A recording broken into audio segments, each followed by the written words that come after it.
বাংলা টেলিভিশনের যে সকল জুটি দর্শকের মনে গেঁথে আছে, যাদের কামব্যাকের জন্য এখনও অপেক্ষায় দর্শক, শন সৃজলা তাদের মধ্যে অন্যতম। শন ব্যানার্জি এবং সৃজলা গুহ। প্রথমবার তাদের দেখা যায় স্টার জলসার জনপ্রিয় মেগা মন ফাগুনে। ফুললি রোম্যান্টিক এই ধারাবাহিকে একসাথে কাজ করতে গিয়ে একে অপরের প্রেমে পড়বার চর্চাও সামনে আসে।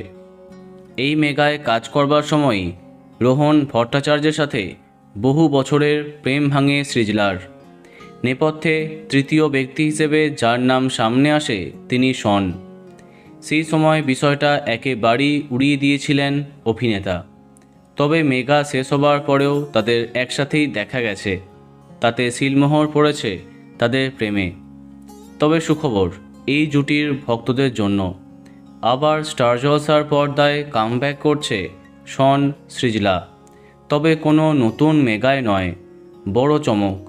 বিগ বস বাংলায় হট কাপেল হিসেবে থাকতে চলেছেন শন সৃজলা। হ্যাঁ, টেলিপাড়ায় এক্সক্লুসিভ আপডেট। বিগ বসের ঘরে মাস তিনেকের জন্য বন্দী হতে চলেছেন শন সৃজলা। হয়তো এখানেই তাদের প্রেমে সিলমোহর দেবেন তারা। বোঝাই যাচ্ছে বড় চমক আমাদের জন্য অপেক্ষা করছে। তো বন্ধুরা, কে কে এক্সাইটেড কমেন্টে জানাতে পারো। আর এই রকমই আরও অনেক ভিডিও পেতে সাবস্ক্রাইব কারেন্ট বস। ধন্যবাদ।